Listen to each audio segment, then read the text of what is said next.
Welcome back to Everyday Garage, to the Fiero series. As you can see here, we've got the Fiero off the trailer, and before we bring the Fiero up to our property, I want to give it a really nice wash since all of my tools are here and all of my cleaning supplies are here. That way I don't have to bring everything, including the pressure washer, up to our property.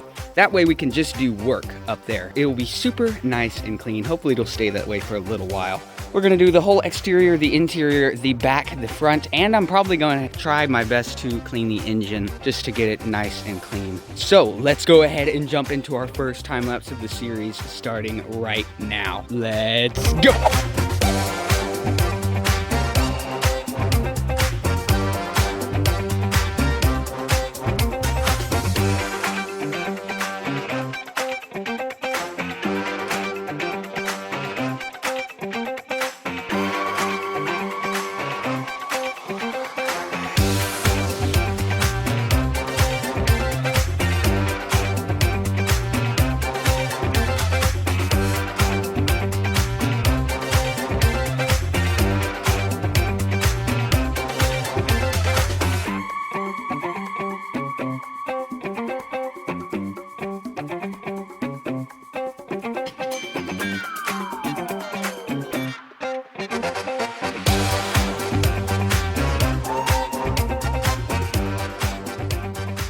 So that took a while, but I got the entire exterior of the car clean, as well as under the hood area there and back here where the engine is going to go. I cleaned it best I could, but now it is time for the best part, which is detailing. I'm going to come around and clean the tires, clean inside the hood and inside the engine compartment in the back, as well as doing the glass and rubber areas and all that fun little stuff to restore what's left of the car. But overall, this is looking pretty good. All of the dirt and grime and mold and whatever else was on this came off quite well. Unfortunately, some parts now look worse. I'm not really sure. It looks like maybe some dirt got behind there, and then some areas in here just didn't clean quite as well. But overall, we'll be painting most of this eventually anyway, so it should be all right. So now let's move on to detailing.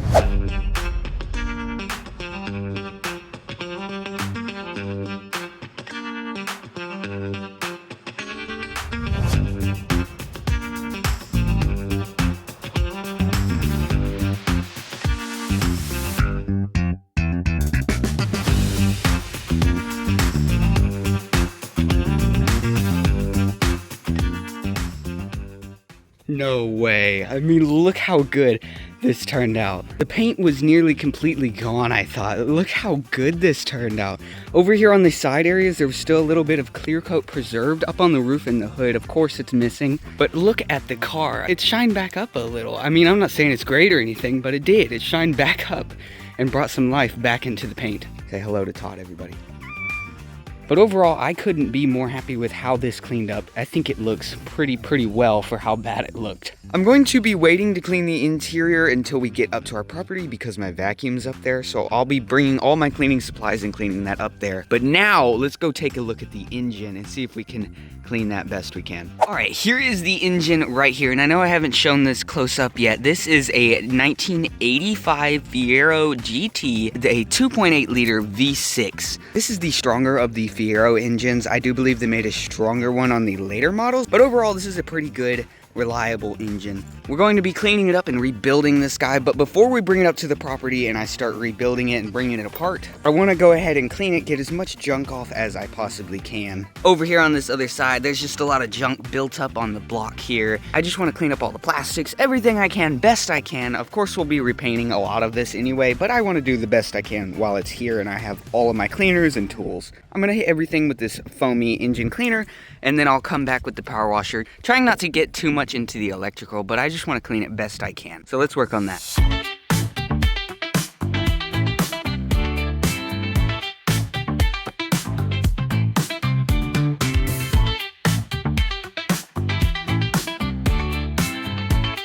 Alright, so overall it's a lot cleaner than it was. It got all of the surface junk off, any remaining oils that were on, but it still does definitely need to be painted, of course, which I will be doing. I also came over here and did the exact same thing to the transmission, and it's looking a lot better as well.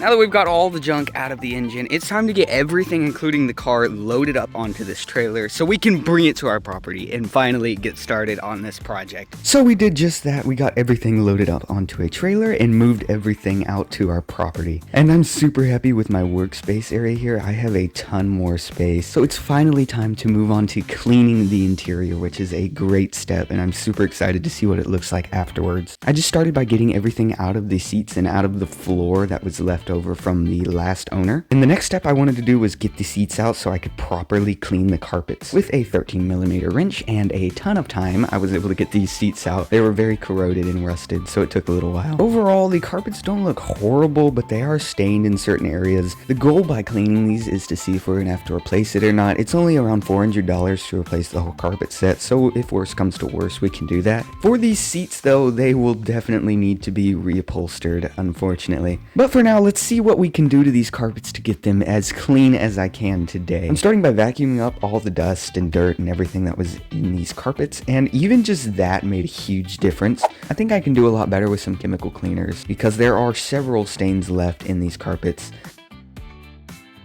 So with some tough stuff, I went ahead and sprayed this several times, and unfortunately I didn't bring a drill brush. All I have is this small little brush, so I had to do everything by hand. But after vacuuming out all the suds, I think this looks a ton better. It got a lot of the rust stains out and a couple of the other stains as well. Now let's see what we can do to the rest of the interior. I actually ended up using wheel and tire cleaner, which is my secret for upholstery and leather. It makes a huge difference. Try it out yourself. I mean, look at these results. I kind of think they speak for themselves.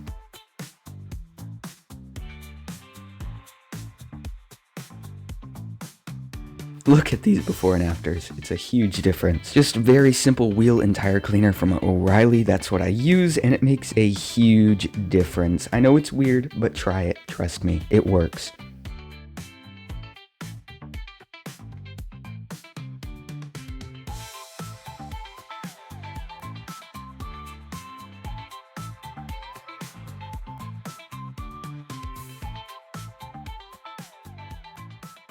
Overall, the interior came up pretty clean, especially this dash area here and the door cards. They look absolutely spectacular. Unfortunately though, here on the dash, this piece right here is warping out, and as well as this cover plate is completely shattered in several spots. So those two items will definitely have to be replaced, as well as possibly working on some of these cracks on the dash at some later point, and replacing the headliner, of course, and figuring out what goes here behind the seats. I'm not really sure, because this definitely isn't what's supposed to be here. Also, I'm not really sure why these things are like a pinkish purple color, these speaker grills or whatever they are here. So we might try and dye those or something. So I'm really super excited to start working on the mechanical side of things on the car and getting this thing running. So next time we are going to be taking the engine off the engine crane and putting it onto a stand and starting to tear this thing apart. We're going to tear it down to the pistons and replace everything upwards, as well as repainting any parts and replacing any parts that are broken. Also, there's plenty of work to be done on the transmission as well. So I really hope you guys enjoyed this video, and do stick around to see the rest of the series because more videos are coming very, very soon. I hope you guys enjoyed, and I will see you next time. Later.